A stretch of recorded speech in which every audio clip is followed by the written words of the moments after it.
Hello hi everyone, how are you. आज exercise 4.2 start करने वाले हैं। 4.2 स्टार्ट करने से पहले कुछ बेसिक जानकारी है।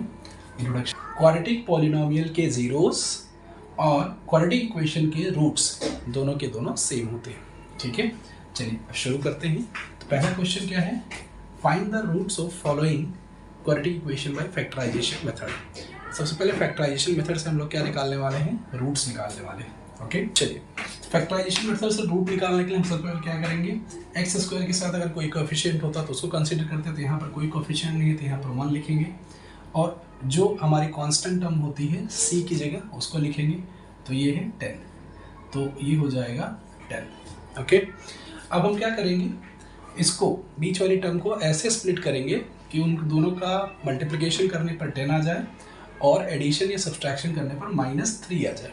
ओके, चलिए देखते हैं। तो ये हो जाएगा x square minus 5x plus 2x minus 10। Okay, तो अब इसे समझिएगा इज इक्वल टू 0।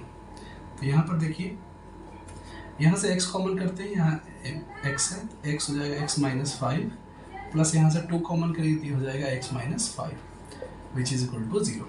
चलिए इसको आगे फर्दर सॉल्व करते हैं। तो x माइनस 5 को हम कॉमन कर लेंगे, यहाँ भी है, तो क्या बचेगा x plus 2 is equal to 0। तो एक बार इस टर्म को 0 करेंगे, एक बार इस टर्म को 0 करेंगे, देखिएगा तो ये हो जाएगा एक बार x minus 5 is equal to 0, तो x की वैल्यू क्या आ जाएगी 5। ठीक है, और एक बार हम ले लेंगे x plus 2 is equal to 0, तो एक बार x की वैल्यू आ जाएगी -2। तो इस इक्वेशन के लिए हमारे पास x की 2 वैल्यू आ गई। इस इक्वेशन के लिए हमारे पास x की 2 वैल्यू आ गई, वो क्या है, एक तो है 5 और दूसरी है -2। तो इन दोनों वैल्यूज़ को रखने पर इस इक्वेशन में तो जो वैल्यू आएगी वो 0 के बराबर आ जाएगी। मीन्स ये सॉल्यूशन इस इक्वेशन को सेटिस्फाई कर रहा है। ठीक है, तो इक्वेशन नंबर 1 का पार्ट 1 था। चलिए क्वेश्चन नंबर 1 का पार्ट 2 सॉल्व करते हैं। 2x square plus x minus 6 is equal to 0। तो सबसे पहले क्या करेंगे, एक्स स्क्वायर का कोफिशिएंट जो कि 2 है और c कांस्टेंट की जगह जो वैल्यू है वो कि 6 है, तो ये कितना हो जाएगा 2 6 या 12, दोनों को मल्टीप्लाई करेंगे। अब बीच वाले टर्म को हमें कुछ इस तरीके से स्प्लिट करना है कि उसका एडिशन या सब्सट्रैक्शन करने पर हमें प्लस x मिल जाए और मल्टीप्लिकेशन करने पर हमें 12 मिल जाए। ठीक है, तो देखते हैं। तो इसको कुछ ऐसे कर सकते हैं, +4 - 3, 4 3 = 12 और 4 - 3 1। ओके, चलिए देखिए इसको सॉल्व करेंगे कुछ ऐसे, 2x square plus 4x minus 3x minus 6 is equal to 0। Again इसको सॉल्व करते हैं, 2x कॉमन कर लेते हैं तो बचेगा क्या, x प्लस 2 माइनस 3 यहाँ से कॉमन करेंगे तो क्या बचेगा, x plus 2 is equal to 0। तो एक बार इसको सॉल्व करते हैं, तो x प्लस 2 कॉमन करते हैं, यहाँ पर भी है, तो क्या बचेगा 2x minus 3 is equal to 0। अब हमें जीरोस फाइंड आउट करने हैं, तो एक बार इस इक्वेशन को 0 करेंगे, एक बार इस इक्वेशन को 0 करेंगे। चलिए, तो 2x minus 3 is equal to 0 consider करते हैं, तो 2x इज इक्वल टू 3 हो जाएगा। सो x इज इक्वल टू क्या हो जाएगा 3/2। एक बार इसको 0 करते हैं तो ये हो जाएगा x plus 2 is equal to 0। So x is equal to -2। तो x की 2 वैल्यूज आ गई, एक x की वैल्यू आ गई 3/2 और दूसरी x की वैल्यू आ गई -2। इस x की वैल्यू रखने पर इस इक्वेशन में जो वैल्यू आएगी वो हो जाएगी 0, मतलब ये x इस इक्वेशन को सेटिस्फाई कर रहा है, इसीलिए इन्हें हम जीरोस कहते हैं। क्वेश्चन नंबर 1 पार्ट 3 देखते हैं।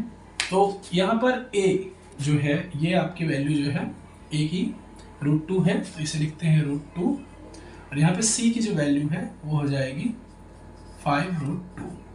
ठीक है, सबसे पहले हमें क्या करना होगा, a और c का मल्टीप्लिकेशन करना होता है, a इंटू सी करना होता है। ठीक है, तो a की वैल्यू है √2 और ये है 5√2, तो इसको सॉल्व कर लेते हैं, तो ये हो जाएगा √2 हो जाएगा, तो 5 2 = 10।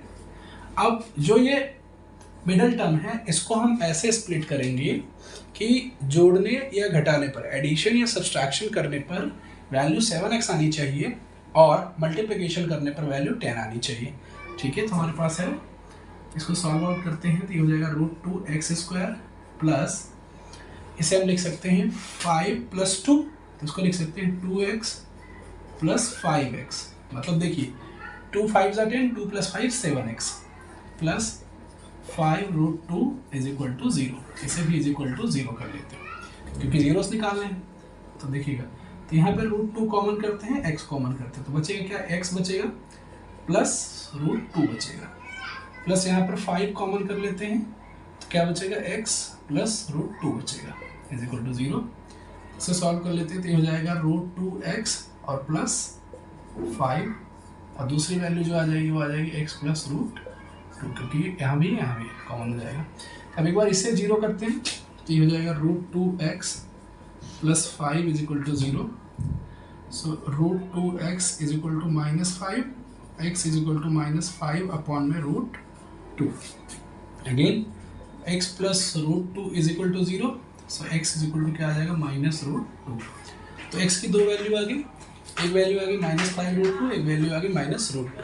ओके, तो ये हमारे जीरोस हो गए इस इक्वेशन के लिए, √2x² + 7x + 5√2 = 0 के लिए। Question number 1 part 4। चलिए इसके रूट्स फाइंड आउट करेंगे। तो इसके रूट्स फाइंड आउट करने के लिए सबसे पहले हम क्या करेंगे, एलसीएम ले लेंगे। तो एलसीएम कितना आ गया, 8 आ गया। तो एलसीएम 8 आ गया तो ये हो जाएगा 8 2 = 16x² -8x + 1 = 0। 8 का क्रॉस मल्टीप्लिकेशन कर दीजिए तो ये हो जाएगा 0। तो हमारे पास टर्म आ जाएगी 8 2 = 16x² -8x + 1 = 0। ओके, अब देखिए मैंने क्या कहा था, सबसे पहले a और c को मल्टीप्लाई कीजिए। a इंटू सी, a क्या है 16 है और c क्या है 1 है, तो ये कितना हो गया 16। अब मिडिल टर्म को ऐसे स्प्लिट करना है कि उसका मल्टीप्लिकेशन करने पे 16 आए, एडिशन या सब्सट्रैक्शन करने पर 8 आए। तो चलिए देखते हैं, तो ये हो जाएगा 16x² -4x + 1 = 0। देखिए 4 4 = 16, -4 -4 -8। अगेन 4x कॉमन कर लेते हैं तो बचेगा 4x -1, -1 कॉमन कर लेते हैं तो बचेगा 4x - 1 = 0। अगेन 4x -1 कॉमन कर लेते हैं तो बचेगा क्या, 4x - 1। इसको आप ऐसे लिख सकते हो 4x - 1 का whole square which is equal to 0। तो इसके दो रूट्स बनेंगे। चलिए एक बार इस इक्वेशन को 0 करेंगे, एक बार इस इक्वेशन को 0 करेंगे। तो एक बार 4x - 1 = 0 करेंगे तो 4x = 1, सो x = 1/4। Again 4x - 1 = 0, so x = 1/4। तो x की जो दो वैल्यू आई वो आई 1/4। So these are the zeros of this quadratic equation. Okay, तो ये जीरोस हैं इस क्वाड्रेटिक इक्वेशन के। ठीक है, तो आप देख लीजिए, स्क्रीनशॉट ले लीजिए इसका। चलिए क्वेश्चन नंबर 1 पार्ट 5 देखते हैं। क्वेश्चन हमारे पास 100x² -20x + 1 = 0। हमें क्या करना है, रूट्स फाइंड आउट करने हैं, जिसको हम जीरोस भी कहते हैं। तो मेरे मुंह से कई बार जीरोस निकलेगा तो आप रूट्स समझिएगा, हमें रूट्स फाइंड आउट करने हैं। तो रूट्स, ठीक है। चलिए सबसे पहले क्या करेंगे, a इंटू सी करेंगे, a मल्टीप्लाई बाय सी। तो a क्या है आपका 100 है, इंटू सी क्या है 1 है, तो 100 आ जाएगा। ठीक है, अब बीच में 20 है, मिडिल टर्म 20 है, तो मैंने कहा था मिडिल टर्म को ऐसे स्प्लिट करना है कि उसका मल्टीप्लिकेशन करने पर 100 आना चाहिए और उसे जोड़ने या घटाने, एडिशन या सब्सट्रैक्शन करने पर 20 आना चाहिए। तो देखिए, तो ये हो जाएगा 100x² -10x + 1 = 0। देखिए 10 10 = 100, -10 -10 -20। इट मीन्स अगर 10x कॉमन कर लेते हैं तो यहाँ पर भी 10x है, यहाँ भी 10x मिल जाएगा, तो हमें बचेगा कितना, 10x - 1। फिर -1 कॉमन कर लेते हैं तो बचेगा 10x - 1 = 0। अगेन 10x - 1 कॉमन करते हैं तो बचेगा 10x - 1। ये 10x - 1 का होल स्क्वायर है, बट रूट्स फाइंड आउट करने। ठीक है, तो इसके लिए हम क्या करेंगे, एक बार 10x - 1 को 0 के बराबर करेंगे, अगेन 10x - 1 को 0 के बराबर, तो हमें मिलेगा 10x = 1, यहाँ भी 10x = 1। सो x = 1/10, x = 1/10।